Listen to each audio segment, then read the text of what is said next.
Story in Hindi. बहुत समय पहले की बात है। एक गांव में जॉन नामक व्यक्ति अपनी पत्नी नैल के साथ रहता था। उनके घर के पास एक बहुत सुंदर बगीचा था, जिसकी मालकिन हेल्गा नामक जादूगरनी थी। नैल अक्सर अपने घर की खिड़की से उस सुंदर बगीचे को निहारा करती थी। जॉन और नैल की कोई संतान नहीं थी। इस कारण दोनों दुखी थे और अपने इस दुख को दूर करने के लिए रोज भगवान से प्रार्थना किया करते थे। आखिरकार भगवान ने उनकी सुन ली। नैल गर्भवती हो गई। खुशी से झूमते हुए जब उसने यह बात जॉन को बताई, तो वह भी खुशी से झूम उठा। दोनों ने भगवान को बहुत धन्यवाद दिया। नैल के गर्भवती होने के बाद जॉन उसका बहुत ख्याल रखने लगा। वह उसे कोई काम करने नहीं देता था। उसके खाने पीने का पूरा ख्याल रखता था। उसे खुश रखने के लिए उसकी हर इच्छा पूरी करता था। एक दिन नैल अपने घर की खिड़की से जादूगरनी हेल्गा के बगीचे को निहार रही थी। उस दिन बगीचे में हरे भरे रैपज़ेल के पत्ते उगे हुए थे, जिन्हें देखकर नैल का मन उन्हें खाने के लिए ललचा गया। उसने जॉन को पुकारा और उसके आने पर खिड़की से रैपज़ेल के पत्तों को दिखाते हुए बोली, कहते हैं कि रैपज़ेल के पत्ते खाने से स्वस्थ और खूबसूरत संतान जन्म लेती है। तुम जादूगरनी के बगीचे से मेरे लिए रैपज़ेल के पत्ते ला दो। नैल की बात सुनकर जॉन डर गया। वह उसे समझाते हुए बोला, वह जादूगरनी हेल्गा का बगीचा है। उसने मुझे देख लिया तो बहुत क्रोधित होगी। अब तुम ही बताओ, मैं भला वहां कैसे जाऊं? लेकिन नैल ने जिद पकड़ ली, मैं नहीं जानती। बस मुझे रैपज़ेल के पत्ते खाने हैं। तुम किसी भी तरह मुझे रैपज़ेल के पत्ते लाकर दो। पढ़ें सोई हुई राजकुमारी की कहानी। नैल की जिद के सामने जॉन ने हार मान ली और रैपज़ेल के पत्ते तोड़ने जादूगरनी हेल्गा के बगीचे में घुस गया। वह पत्ते तोड़ ही रहा था कि जादूगरनी हेल्गा आ गई। अपने बगीचे में एक इंसान को चोरी करते देख वह बहुत क्रोधित हुई और चिल्लाई, कौन हो तुम? तुमने मेरे बगीचे में घुसने की हिम्मत कैसे की? जॉन डर से कांपते हुए बोला, मैं आपके पड़ोस में रहता हूँ। मेरी पत्नी नैल माँ बनने वाली है। वो रैपज़ेल के पत्ते खाना चाहती है। उसकी इच्छा पूरी करने के लिए मैं यहाँ आया हूँ। मुझसे गलती हो गई, मुझे माफ कर दीजिए। जॉन की बात सुनकर जादूगरनी हेल्गा बोली, यदि तुम अपनी गर्भवती पत्नी के लिए ये पत्ते ले जाना चाहते हो, तो ले जाओ। लेकिन एक शर्त पर। शर्त? कैसी शर्त? जॉन ने पूछा। शर्त यह है कि जिस दिन तुम्हारी पत्नी बच्चे को जन्म देगी, उसी दिन तुम मुझे वह बच्चा दे देगो। जादूगरनी हेल्गा ने अपनी शर्त बताई। जॉन बहुत डरा हुआ था। अपनी जान बचाने के लिए वह शर्त मान गया और रैपज़ेल के पत्ते तोड़कर अपने घर आ गया। नैल उन पत्तों को खाकर बहुत खुश हुई। उस दिन के बाद से जॉन रोज नैल के लिए रैपज़ेल के पत्ते लाने लगा। कुछ महीनों बाद नैल ने एक बहुत सुंदर बच्ची को जन्म दिया। जादूगरनी हेल्गा को जैसे ही यह पता चला, वह उनके घर पहुंच गई। जॉन को शर्त याद दिलाते हुए वह बच्ची को अपने साथ ले जाने लगी। जॉन और नैल दोनों रोने लगे और उससे मिन्नतें करने लगे, लेकिन जादूगरनी ने एक न सुनी। वह बच्ची को ले गई। उसने उसका नाम रैपज़ेल रपंज़ल रखा। रैपज़ेल जादूगरनी के घर पर ही पलने लगी। पढ़ें ब्यूटी और बीस्ट की कहानी।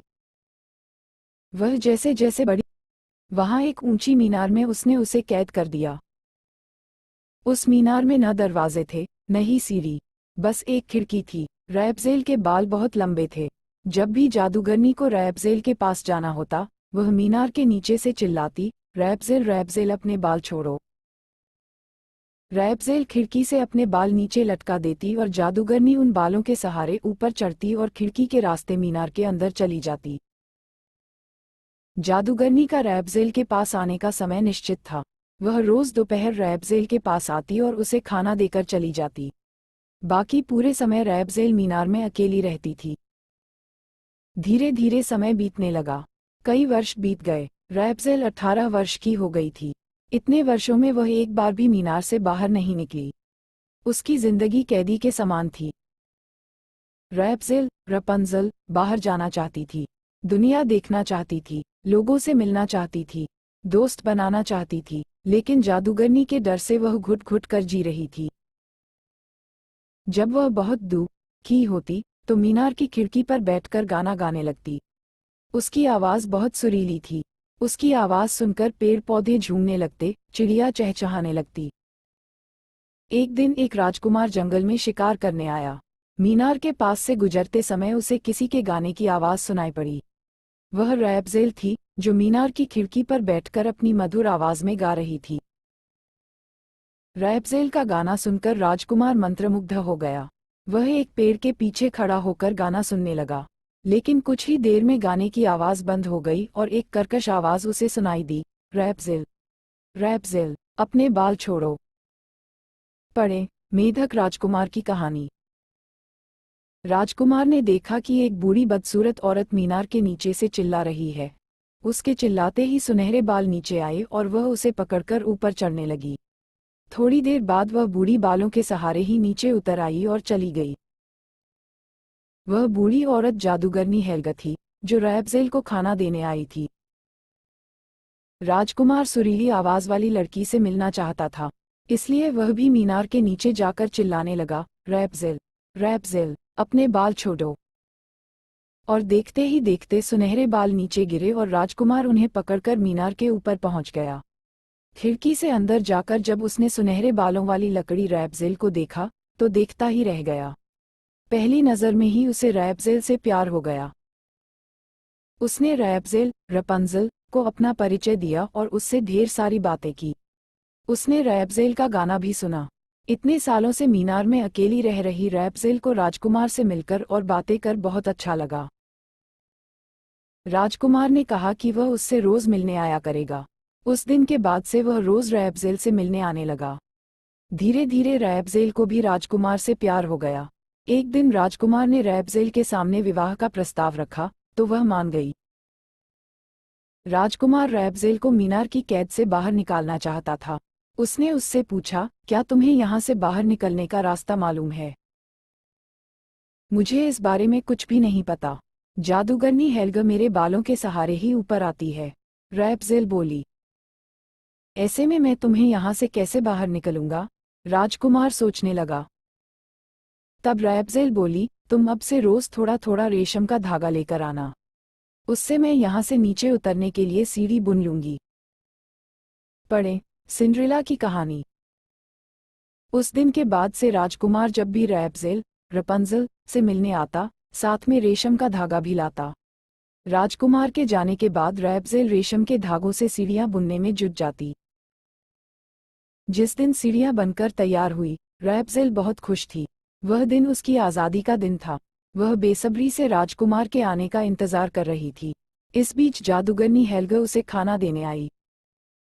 वापस जाते समय उसे रेशम की सीढ़ियां दिख गई और उसे शक हो गया। मीनार से उतरकर वह अपने घर नहीं गई, बल्कि छुपकर मीनार पर नजर रखने लगी। कुछ ही देर में उसने देखा कि एक राजकुमार रैपज़ेल के बालों के सहारे मीनार पर चढ़ रहा है। वह सारा माजरा समझ गई। राजकुमार के वापस जाने के बाद वह फिर से मीनार में गई और रैपज़ेल के बाल कट दिए। फिर उसे रेगिस्तान में जाकर छोड़ दिया। राजकुमार इस सबसे अनजान था। अगले दिन वह फिर रैपज़ेल से मिलने आया और मीनार के नीचे से चिल्लाया, रैपज़ेल, रैपज़ेल, बाल छोड़ो। जादूगरनी ने रैपज़ेल, रपंज़ल, के बाल नीचे लटका था। राजकुमार उन बालों को पकड़कर मीनार पर पहुंचा, तो रैपज़ेल की जगह जादूगरनी को देखकर डर गया। इससे पहले कि वह कुछ कर पाता, जादूगरनी ने उसे मीनार से धक्का दे दिया। राजकुमार कांटों की झाड़ियों पर गिरा, जो उसकी आंखों में चुभ गए और उसे दिखाई देना बंद हो गया। वह दर दर भटकने लगा। ऐसे ही कई वर्ष बीत गए। वर्षों तक भटकने के बाद एक दिन वह उसी रेगिस्तान में पहुंच गया, जहां जादूगरनी ने रैपज़ेल को छोड़ा था। वहां उसे किसी के गाने की आवाज सुनाई दी। वह फौरन पहचान गया कि वह रैपज़ेल की आवाज है। रैपज़ेल, रपंज़ल, को पुकारता हुआ वह आवाज की दिशा में दौड़ने लगा। रैपज़ेल ने जब उसकी आवाज सुनी, तो वह भी उसकी ओर भागने लगी। वर्षों बाद दोनों की मुलाकात हुई। राजकुमार की जो दशा था, उसे देख रैपज़ेल की आंसू बह आए। वे आंसू राजकुमार की आंखों में गिरे और उसकी आंखें ठीक हो गई। दोनों ने एक दूसरे को अपनी अपनी आप बीती बताई।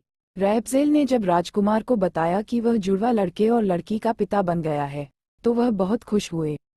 रैपज़ेल और बच्चों सहित राजकुमार अपने महल आ गया। वहां सब खुशी खुशी रहने लगे।